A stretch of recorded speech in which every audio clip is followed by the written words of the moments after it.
आपको यह समझना पड़ेगा कि आप जिस चक्कर में टाइम बर्बाद कर रहे हैं वही टाइम जो है आपको टाइम मैनेज नहीं करने दे रहा है। तो बस ये 2-3 छोटी छोटी चीजें हैं, इन्हें अगर आप दूर कर लेते हैं। दोस्त है, खाली दोस्त में नहीं, हमने देखा यहाँ पे 4-5 लड़के आते हैं, ये पढ़ने ऑफलाइन में आए, 3 मोटरसाइकिलें ले ली, 2 मोटरसाइकिलें ले ली, साइकिल ले ली, डंडे बैठा लटकाया जा रहा है। पहले वो उनके घर बुलाने जा रहे हैं, 15 मिनट हुआ खड़े, अच्छा अभी तैयार हो रहा है, क्या कर रहे हैं? उनकी मम्मी वाली अभी जो है बालों में जो है शैम्पू लगा रहा है। अरे यार तुम उसका शैम्पू देखने गए हो क्या? 4 बजे की कोचिंग है, 5 मिनट कम पे निकलो, जमा करो, बढ़ाओ आगे। लेकिन तब आदमी है यार, पहले दोस्त को 15 मिनट देखा, फिर दोस्त के साथ उधर से कोई दोस्तीन जा रही थी, उन्हें 15-20 मिनट देखा, उसके बाद लौट के आए, बाद में करे टाइम नहीं मैनेज हो रहा। हेलो दोस्तों, स्वागत है आपका एक नई वीडियो में। कई बच्चे कमेंट कर रहे थे कि सर टाइम मैनेजमेंट को लेके वीडियो बनाइए, ठीक है। और मेरे दिमाग में भी कहीं ना कहीं आ रहा था कि यार टाइम मैनेजमेंट को लेके वीडियो बनानी चाहिए, क्योंकि कई सारे लोग रोते रहते हैं मेरे पास टाइम नहीं है। देखिए टाइम सबके पास उतना ही है। पहले हम थोड़ा सा अपना एग्जाम्पल लेके आपको बताएंगे, एक शेड्यूल बताएंगे, और उसके बाद आप कहोगे हाँ बात में बिल्कुल दम और फैक्ट है। हमने हमेशा से इस चैनल पे सिर्फ और सिर्फ जेन्युइन एक्सपीरियंस ही शेयर किया है, कोई भी हवाबाजी वाली बात हम कभी करते ही नहीं है। जो हमने फील किया होता है वही आके आपके साथ में शेयर कर देते हैं, और यही लोगों को पसंद आता है, ठीक है। कितने लोगों को पसंद आता है कमेंट करके बताइएगा। तो चलिए शुरू करते हैं। सबसे पहले हम अपना एक शेड्यूल आपको बताते हैं। कितना भी वर्स्ट सिनेरियो ले लीजिए, तब भी आराम से 6 से 7 घंटे हमारे यहाँ पे ऑफलाइन क्लास होते हैं, क्योंकि बीएससी के बैच हमने बंद कर दिए हैं। लेकिन हाँ 6-7 घंटे हम अभी भी यहाँ पे ऑफलाइन क्लासेस लेते हैं सर, ठीक है। उसके बाद आपने देखा होगा कि लगभग हर चैनल मिला के हम लगभग आराम से 4 से 5 वीडियोस डेली पब्लिक कर देते हैं। इतना सब करने में हमें 3-4 घंटे और लग जाते हैं सर, ठीक है। यानी ओवरऑल अगर हम बात करें तो 10 से 12 घंटे का मेरे पास काम होता है सर, ठीक है। फिर बहुत लोग देखते हैं कि यार हम कमेंट के भी रिप्लाई कर देते हैं, हालांकि कई लोग हमसे नाराज भी रहते हैं, हमने मैसेज किया था रिप्लाई नहीं किया। लेकिन आप देखिएगा कई लोगों का रिप्लाई आता है। अगर 100 लोगों ने किया होगा तो 100 में 10, 12, 15, 20 का रिप्लाई हम कर देते हैं सर, ठीक है। ज्यादा होते हैं लेकिन कर देते हैं सर, ठीक है। उसके अलावा फिर आदमी कहता है सर आप सोते कब हैं? वीडियो हम एडिट भी खुद ही करते हैं, अपलोड भी खुद ही करते हैं, सब कुछ खुद ही करते हैं, ठीक है। पीडीएफ वगैरह बनाने के लिए यहाँ पे व्यक्ति हैं, वो पीडीएफ बना के चले जाते, वो भी हम उन्हें बताते भी खुद हैं। यहां तक कि जो लिखी हुई पीडीएफ होती है हम उसे लिखते भी खुद हैं। तो अब कुछ लोग सोच रहे हैं कि इतना सारा टाइम मैनेजमेंट होता कैसे है यार? टाइम तो मेरे पास भी उतना, हम तो एक चैनल बनाया उस पर एक वीडियो नहीं पब्लिक। और हमने देखा है कई बड़े बड़े क्रिएटर आके कहते हैं कि एक वीडियो नहीं पब्लिक हो पा रही है। अब कुछ लोग कहने लगे क्वालिटी की बात है, क्या क्वालिटी है? मिला लो आप, एक किसी बड़े क्रिएटर ने वीडियो डाली, एडिटिंग की बात ही नहीं, कुछ जो लोग इसी तरीके की नॉर्मल वीडियो बनाते हैं, क्या क्वालिटी? सब लोग उतना ही करते हैं सर, ठीक है। तो अब ये हो कैसे पा रहा है, ओवरऑल हम लोग पहुंचने की कोशिश करेंगे, और जितना भी एक्सपीरियंस है वो आपके साथ शेयर करेंगे। देखिए 2 बातें हैं, खास करके उन लोगों को भी जिन लोगों का चैनल है यूट्यूब पे और वो काम नहीं कर पा रहे हैं, उन लोगों को जिन लोगों के पेपर आने वाले हैं और वो पेपर के लिए टाइम नहीं निकाल पा रहे हैं, या बहुत सारी सो मैनी चीजें हो सकती हैं।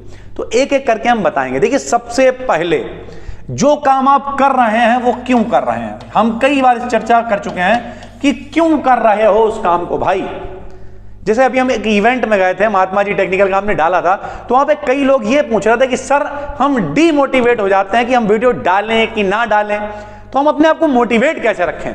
तो उसका केवल एक ही उसका आंसर है। हालांकि हम वहां पे नहीं, क्योंकि हम अपना चुपचाप बैठा देखे चले आए, क्योंकि हम कभी भी एक्चुअल में हम रियलिटी बताएं तो कभी भी हम दूसरे के इवेंट में कुछ कहते नहीं, किसी दूसरे की पार्टी हो कभी नहीं गाएंगे। लोग कहते सर आके गाना गा, नहीं, सिर्फ अपना इवेंट हम करते हैं। 1000-1000, 2000 लोग होते हैं, लेकिन हाँ उन सबको देखा था, उन्हें मन था देखने का, तो चलेगा, देखा जाके, वो थी बात है। तो अब वाई, क्यों कर रहे हो आप? जैसे जब हम यूट्यूब पे आए या अभी भी, हमें लोगों को अपनी बातें शेयर करने में अच्छा लगता है, मजा आता है। और जब मजा आता है तो फिर बात खत्म हो गई। फिर डीमोटिवेट होने का, बोर होने का मतलब ही नहीं है कुछ। ये तो वो हो गया कि हम बनाएंगे कैसे, लेकिन अपना आज का टॉपिक ये नहीं है बनाएंगे कैसे। आज का टॉपिक है हम टाइम मैनेज कैसे करेंगे। तो अब हम आपको बताते हैं टाइम मैनेज कैसे होता है। आराम से समझिएगा, आप भी वहीं से कनेक्ट कर पाओगे। देखना भाई, चलो मान लिया हमने सब मिला के 12 घंटे दिन में काम किया, ठीक। चलिए मान लिया हम 6 घंटे सो लिए, ठीक है। और चलिए मान लिया 3 से 4 घंटे हमने अपनी बाकी एक्टिविटीज है, खाना है, पकाना है, दुनिया भर की चीजें हैं, कभी किसी से मिलना है, या बहुत सारे बच्चे पुराने हमसे मिलने आ जाते तो उनसे मिलना हो गया, या किसी को कोई दिक्कत है उसे सॉल्व करना है, कभी बैंक जाना है, या नाना को कोई दिक्कत हो गई, मम्मी को दिक्कत हो गई, कोई सामान लेना है, मार्केट जाना, वो सब मैनेज करने में 3-4 घंटे मान लो। तो अब यहां पर टाइम की कमी कहीं नहीं लग रही होगी। लोगों को लग रहा होगा यार 24 घंटे हैं सर, आराम से 12 घंटे काम कर रहे हैं, 5-6 घंटे ये सो लेते हैं, 3-4 घंटे में ये बाकी काम निपटा लेते हैं, कोई दिक्कत नहीं। लेकिन दिक्कत है अब ये टाइम बच कहां, खराब कहां पे होता है वो बताते हैं। फेसबुक हम नहीं चला पाते हैं, इंस्टाग्राम पर रील वगैरह हम नहीं देख पाते हैं, यानी हम किसी भी सोशल मीडिया का इस्तेमाल नहीं कर पाते हैं। सिर्फ और सिर्फ हम YouTube पे मुश्किल से 10-12 क्रिएटर्स को फॉलो करते हैं, वो भी जब उनकी कोई नई वीडियो आती है तो हम जरूर उसे खोल के देख लेते हैं, ताकि क्योंकि सीखना जरूरी है। हमने कई बार कहा है लर्निंग भी जरूरी है, अर्निंग भी। लर्निंग बढ़ेगी तो अर्निंग बढ़ेगी।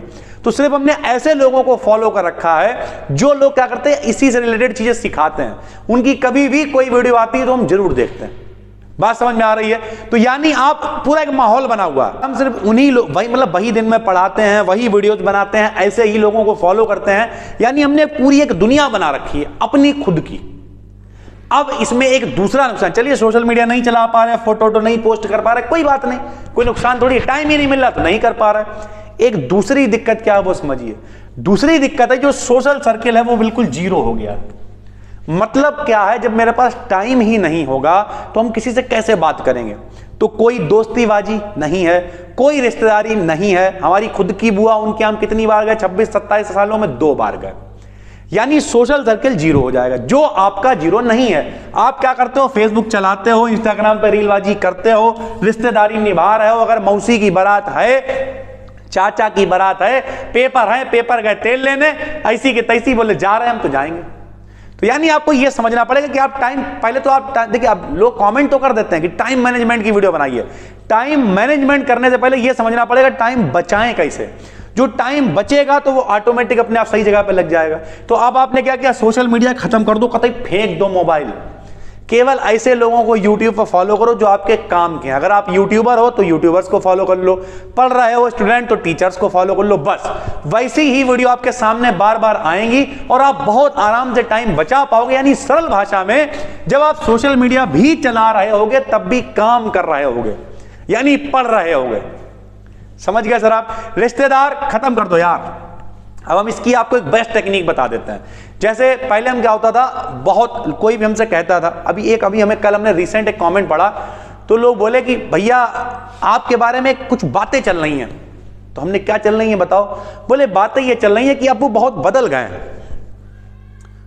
और अब जो है वो बड़े आदमी हो गए तो लोगों से बात नहीं करते हैं। अगर ऐसा कोई सोच रहा है तो सोचो कितनी अच्छी बात है। बोले क्या मतलब सर जी? ये सुनने के लिए मेरे कान तरस गए कि वो बड़े आदमी हो गए। भैया मेरे जिंदगी में मकसद क्या था यार? पिताजी निपटने के बाद जिंदगी भर यानी हमने संघर्ष किया, वो इसलिए किया ताकि हम आगे चल के ये सुने गरीब आदमी हो गए बड़े आदमी। तो कुछ लोग कहेंगे ये तो यार घमंड वाली बात हो गई। बात घमंड की है ही नहीं। हमने क्या, हमारे नाना एक बड़ी अच्छी बात कहते हैं कि अगर आप किसी को बहुत बेहतरीन खाना खिला दो और उसका सुबह पेट खराब हो जाए, आपके करोड़ों रुपए भुग गए वो तब भी गाली। ये दुनिया है यार। आप ITI का फॉर्म डालो, ITI का फॉर्म बिल जमा करते हैं वाइट के लोग, 3500 ITI का फॉर्म डालो। और आप नीट का फॉर्म डालो, IIT का फॉर्म डालो। अब कहा था तुम्हारी UPSC का फॉर्म डालोगे, 10 लाख फॉर्म पढ़ते हैं, 5,000 लोग सिलेक्ट नहीं होते। ये दुनिया है, वो कहती रहेगी। ऐसे लोगों को किनारे करो, किनारे जाओ यार तुम, और बल्कि मजे लो। वो कहे यार तुम बहुत बड़े आदमी हो गए। अरे हाँ बड़े आदमी, धन्यवाद भाई, धन्यवाद कहो, उस पर रिएक्ट नहीं। जब आप धन्यवाद कहोगे तो वो आपको खींचने के लिए कह रहा था, लेकिन आपने बड़ा मुस्कुरा के धन्यवाद कहा, वो समझ जाएगा यार आप इसे खींच नहीं पाओगे। हमने जब फिलॉसफी पढ़ी बैठ के तो मेरे ये समझ में आया कि ये दुनिया है ये इमोशनली खेल रही है आपके साथ। खेलने दो। अगर आपको आगे बढ़ना है, टाइम को मैनेज, खास करके जिसके ऊपर अपनी ये वीडियो, टाइम को मैनेज करना है, तो आपको सोशली इनएक्टिव होना पड़ेगा। क्योंकि सोशली एक्टिव होने से भी कोई बहुत बड़ा फायदा नहीं है। हमेशा एक बात याद रखो, वो नहीं कहते जो भी प्यार से मिला हम उसी के हो लिए, जहां पे खटिया मिली हम वहीं पे सो लिए। यानी जब जो मिले उस समय ईमानदारी से मिलो। और किसी से मेरे बारे में पूछ लेना, कभी भी कोई हमसे अगर मिलने आया होगा, भले उससे 2 मिनट मिले होंगे लेकिन मुस्कुरा के मिले होंगे, कंधे पे हाथ रखा और भाई बढ़िया था, बस ठीक है यार। अब सामने वाला ये समझ ही नहीं रहा है कि हमारा पहले ही टाइम में खिच्चू मचा और हम तो आपके साथ में बैठ के 1-2 घंटे बर्बाद करेंगे, तो आखिरी में हम तो फिर वहीं पहुंच जाएंगे जहां पे स्टार्टिंग में थे। तो आपको यह समझना पड़ेगा कि आप जिस चक्कर में टाइम बर्बाद कर रहे हैं वही टाइम जो है आपको टाइम मैनेज नहीं करने दे रहा है। तो बस ये 2-3 छोटी छोटी चीजें हैं, इन्हें अगर आप दूर कर लेते हैं। दोस्त है, खाली दोस्त में नहीं, हमने देखा यहाँ पे 4-5 लड़के आते हैं, ये पढ़ने ऑफलाइन में आए, 3 मोटरसाइकिलें ले ली, 2 मोटरसाइकिलें ले ली, साइकिल ले ली, डंडे बैठा लटकाया जा रहा है, पहले वो उनके घर बुलाने जा रहे हैं, 15 मिनट हुआ खड़े, अच्छा अभी तैयार हो रहा है, क्या कर रहे हैं उनकी मम्मी वाली अभी जो है बालों में जो है शैम्पू लगा रहा है। अरे यार तुम उसका शैम्पू देखने गए हो क्या? 4 बजे की कोचिंग है, 5 मिनट कम पे निकलो, जमा करो, बढ़ाओ आगे। लेकिन तब आदमी है यार पहले दोस्त को 15 मिनट देखा, फिर दोस्त के साथ उधर से कोई दोस्तीन जा रही थी उन्हें 15-20 मिनट देखा, उसके बाद लौट के आए, बाद में कह रहे टाइम नहीं मैनेज हो रहा। इसे थोड़ी टाइम मैनेज होता है। तो आपको क्या करना पड़ेगा, बिल्कुल पूरी तरीके से सोशली इनएक्टिव होना पड़ेगा, चाहे वो सोशल मीडिया हो चाहे कुछ भी हो। सिर्फ ऐसे लोगों को फॉलो करिए, ऐसे लोगों से बातचीत करिए। जैसे इस समय अगर हम अपना आपको फोन दिखाएं, ठीक है, ये वाला जो फोन अभी हम इस समय यूज कर रहे हैं, इस फोन में केवल 2 नंबर है, 2 क्या 3 नंबर है। एक हमारी छोटी वाली बहन का नंबर है, एक यश भाई का नंबर है, यहाँ बैठते हैं नीचे, पीडीएफ वगैरह जो सब काम करते हैं, और तीसरा जो एप्लीकेशन अपनी जल्दी बन रही है, ठीक है, अभी उसके बारे में हम बात नहीं करना चाहते हैं क्योंकि एक्चुअल में हम कोई भी कोर्स वोर्स नहीं बेच रहे हैं सर, ठीक, सब कुछ फ्री है आपके लिए यूट्यूब पर। बस 3 नंबर है इस फोन में, कोई नंबर नहीं। कॉलिंग अगर आप डिटेल देखोगे तो है ही नहीं, कॉल डिटेल ही नहीं है यार इस फोन में। आप देखिए यहाँ पर अगर हम आपको दिखाएं, कोई कॉल डिटेल नहीं है, देखिए बस यही 2-3 नंबर पड़े, यश भाई, बिट्टू, BDKTN, मेरा खुद का एक नंबर, और कुछ है ही नहीं, कोई नंबर नहीं है। इस तरीके से करना पड़ेगा। कुछ लोग कहते हैं भी सर ये वाला नंबर दे दीजिए, है ही नहीं भैया, चलता ही नहीं, बंद पड़ा रहता। बुरा मान जाए, मानने दो यार, क्योंकि आप एक बात समझ लो, हर नहीं थोड़ा थोड़ा करके फिर वही हालत हो जाएगी। इस वाले में अभी दोनों व्हाट्सएप में, एक में तो 1000 से ऊपर मैसेज पड़े हुए, हम रिप्लाई कर ही नहीं पाएंगे, हमें मालूम है, और दूसरे में 100-150 मैसेज पड़े हुए, कहां तक रिप्लाई करोगे यार। तो उससे अच्छा क्या, जिनकी समस्या उन्हें सॉल्व करने के लिए वीडियो भैया हमारी आ रही है, कमेंट हम कोशिश करेंगे उतना रिप्लाई कर देंगे। यानी सिर्फ और सिर्फ काम पे फोकस करना। तो इतना सब समझाने के बाद उम्मीद करता हूं आपको समझ में आया होगा कि ये टाइम मैनेज कैसे होता है। तो टाइम मैनेज आप कर लोगे, बस जो टाइम खराब कर रहे हो उसे खत्म कर, उसे हटा दो साइड में। वो जहां जहां खराब हो रहा सबको पता है, दोस्तीबाजी कतई खत्म कर दो, सारी चीजें खत्म कर दो पूरी तरीके से। सिर्फ और सिर्फ आपको फॉलो उन लोगों को करना है जो आपको कुछ सिखा रहे हैं, आपके कंटेंट से रिलेटेड है, बस। बाकी किसी को फॉलो मत करिए, कुछ मत करिए। और एक बात याद रखिए, जब आप कुछ अच्छा कर लोगे तो खुद आदमी आपसे संपर्क कर लेगा, बात खत्म हो गई। कुछ लोग कहेंगे, कुछ लोग होते हैं जो नहीं संपर्क करेंगे, तो ऐसे लोगों की जरूरत भी नहीं है। और हमने हमेशा कही है, किसी के भी फैन मत बनो, फॉलोअर बनो। अब यहां फैन में और फॉलोअर में फर्क है। अभी वहां इवेंट में गए तो वहां पे 2 बातें आई, एक फैन और एक फॉलोअर। सर जी हम आपके बहुत बड़े फैन हैं, नहीं। फैन का मतलब होता है एक तरीके से नहीं कि जो आप कर रहे हो हमें अच्छा लग रहा है, और फॉलोअर का मतलब है जब जो आप कर रहे हो हम भी उसे फॉलो करेंगे और हम भी आपकी तरह बनना चाहेंगे, हम आपसे आगे निकलना चाहेंगे, आपसे अच्छा। तो हमें भी खुशी होगी कि कोई मेरा पढ़ाया हुआ स्टूडेंट है, कोई बच्चा है जो और अच्छा कर रहा है, तो हमें भी लगेगा कि यार बताओ बच्चा कितना अच्छा कर रहा है। अभी एक लड़का हमारे पास आया, बोला सर 26 तारीख को हम कोचिंग खोलना है, आप आइए। क्यों नहीं जाएंगे, जरूर जाएंगे, ब्लॉग बनाएंगे, बेहतरीन सारी चीजें हैं, बेहतरीन तरीके से काम करेंगे। उसे बताया हमने 1-to-1, उसने हमसे बातचीत की किस तरीके से रजिस्ट्रेशन होता है, क्या चीजें होती, तो बताएंगे यार। YouTube पे भी आपके लिए सीरीज लेके आएंगे, सारी चीजें। तो हम मदद करने को तैयार हैं, लेकिन मदद तभी हो पाएगी, मेरे पास भी टाइम की कमी है। तो खुद चीजों को रिसर्च करिए, ऐसे लोगों को फॉलो करिए, फैन पंती मत दिखाइए। उम्मीद करते हैं पूरी बात समझ में आ गई होगी। टाइम को बिल्कुल भी बर्बाद मत करिए, क्योंकि आप कुछ भी कर रहे हैं, बहुत इंपॉर्टेंट है दोस्त आपके लिए टाइम। बस दोस्तों, और कोई टॉपिक पे वीडियो चाहिए तो नीचे कमेंट करके बताइएगा, और नए हैं तो चैनल को सब्सक्राइब जरूर कर लीजिएगा, और पुराने हैं तो नोटिफिकेशन बेल को ऑन कर लीजिएगा, ताकि जैसे ही वीडियो पड़े आपके पास नोटिफिकेशन पहुंच जाए। फिर मिलते हैं, तब तक के लिए धन्यवाद।